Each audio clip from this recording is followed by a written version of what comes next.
Ladies and gentlemen, hello and welcome to another video. I am at IAA, just got title and ownership documents for two vehicles that I purchased. Both were purchased from State Farm Insurance.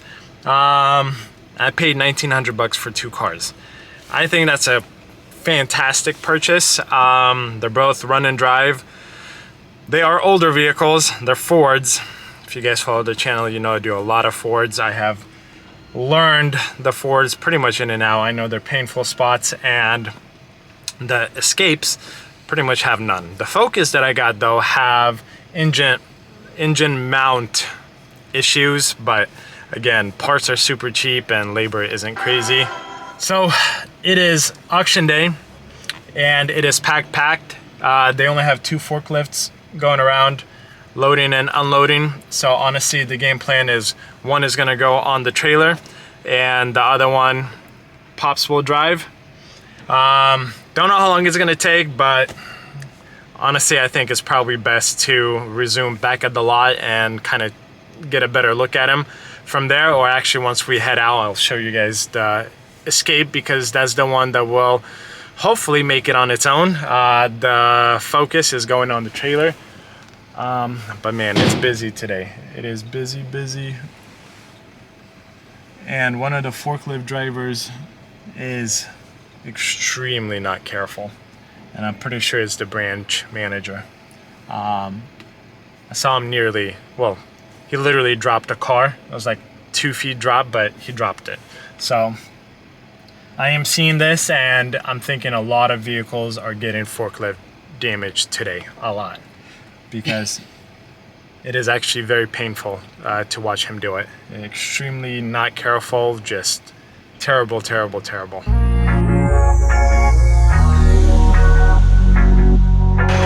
it quick. So this has more damage than I thought it would. I will basically need to replace, I think, the radiator support from the top. We'll see. But this is the fairly clean, nice example, 03. 111,000 miles or right under. Has blown airbags, but has no body damage aside from that I could see. And I'm hoping that these wire cutters would do the trick. Beautiful.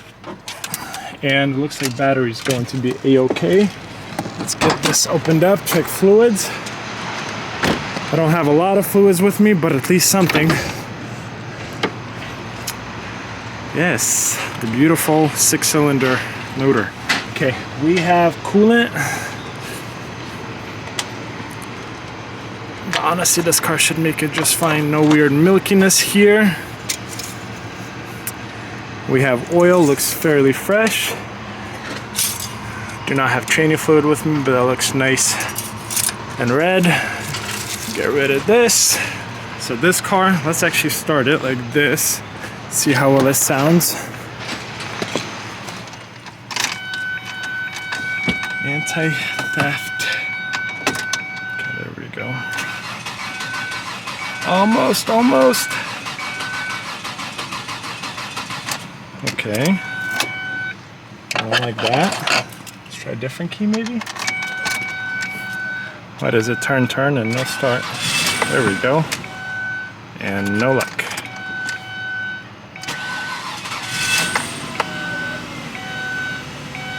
Could be that it hasn't been started in a while. So obviously cold start, it purrs, no belt noise, no knocking of any kind. Beautiful. Okay, so Pops will be taking this one. We have enough fuel. Started on its own, obviously no check engine light, but these airbags are not very expensive nor difficult to replace. So this one should be a fairly straightforward fix and sale. Let's do this, get some heat going for Pops. That's an auto. And let's tow the Ford. Now, nice and easy with this one. I had to park it this way so it doesn't pick up. But this one will be a slight project, but again, $700 or whatever I paid for it. I wouldn't say it's a crazy investment for a Ford with just 75,000 miles.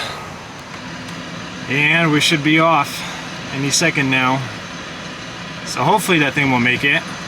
I don't see why it wouldn't, but I guess we will find out.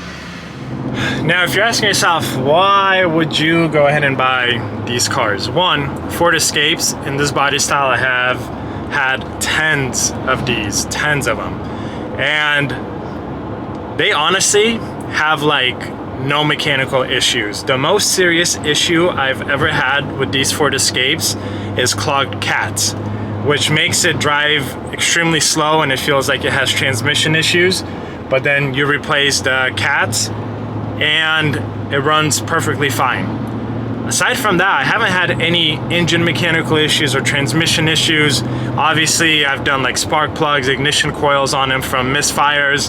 I've had some where they had like air leaks, but it was a high mileage, like 189, and the hoses were kind of corroded, so we replaced a whole bunch of air hoses in the engine bay. But aside from that, I would say these cars are more or less bulletproof, and I've had them up to 200K miles, as low as like 60K miles. No issues with them.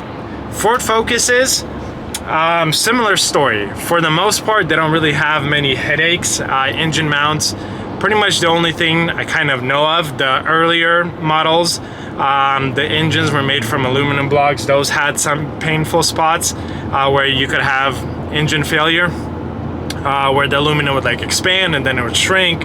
It was really, I guess, poorly designed, but that's 05, 06. As far as I know, by then they already fixed that issue. And again, two cars for 1,900 bucks. Carfax value for the Ford Escape is like 4,200, and that's again based on rebuilt title, service history, and everything else. So it's accounting the salvage title that it has. The Ford behind me, I think, was $3,100 value according to Carfax, but that's not adjusting for the miles. Miles are obviously higher on the Carfax value. So the true value will be higher. Obviously, I think I'll sell them right around those price points, maybe a little bit lower, but I will double my money on these cars. The Ford, unfortunately, has a little bit of work, more work than I anticipated. I thought it would just be the hood. But we have the hood. It looks like the core support or radiator support, whatever it's called. We'll need a new mirror, but obviously, like, parts are not very expensive on Fords, especially these types of Fords, which is another reason why I buy them, because parts are available, they're not very expensive, and they're not very difficult to work on. But it looks like the Ford Escape in front of me is driving just fine. That is doing great.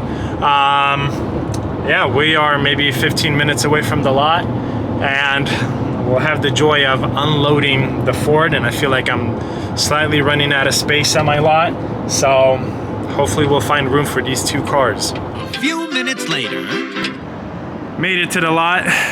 Speeds weren't high, so I only used 2 straps, but my father tells me the Ford runs flawlessly. Heat works, temperatures are dead center. So he's very happy with it. Says I'll make good money on it, so I hope so. But this Focus is the one that will be slight project.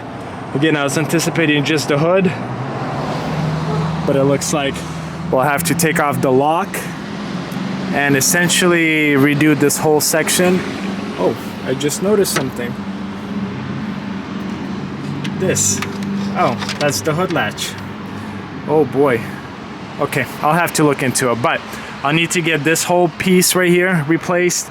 Who the heck knows? Maybe even a whole radiator assembly. I'm thinking maybe a better idea to take it to my mechanic, have him figure it out. I don't know, we'll see. But this one should be a run and drive, so I want to unload it, start it, see how it sounds. But it could be, you know, fans will start scraping all over the engine area. Again, we'll see. Give me a few minutes, I'll get everything set up and then we'll get it off the trailer. We'll need to jump start this car, but guys, look at how absolutely filthy this thing is. This is definitely easily top 10 filthiest cars I've had. It doesn't smell super terrible, but this is bad. Okay, let's give it a try. Moment of truth.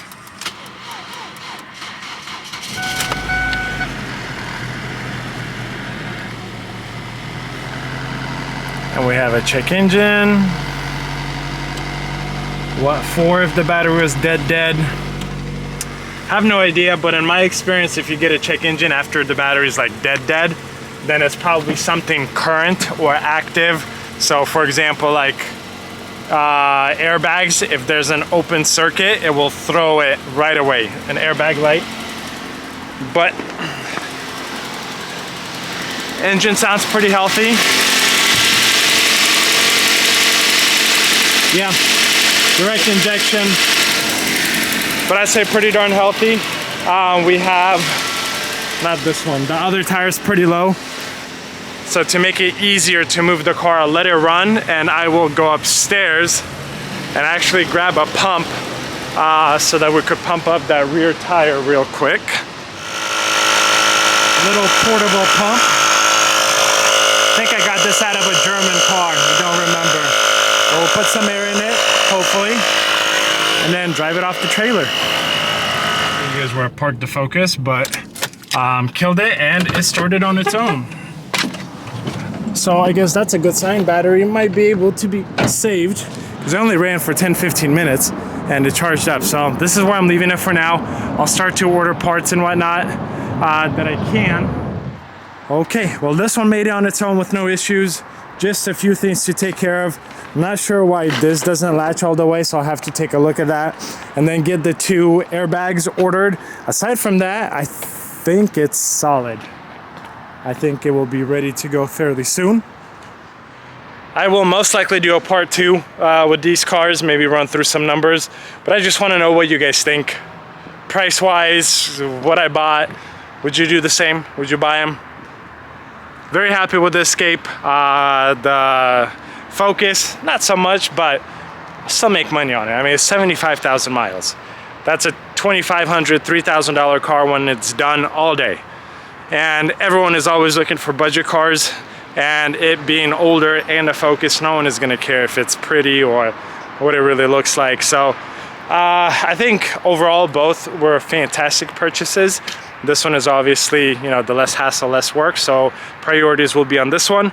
But again, I wanna know you guys' feedback. What do you think of these purchases? Drop a comment. If you're not a subscriber, make sure you subscribe. Appreciate your time, appreciate you guys watching. I'll see you in another video.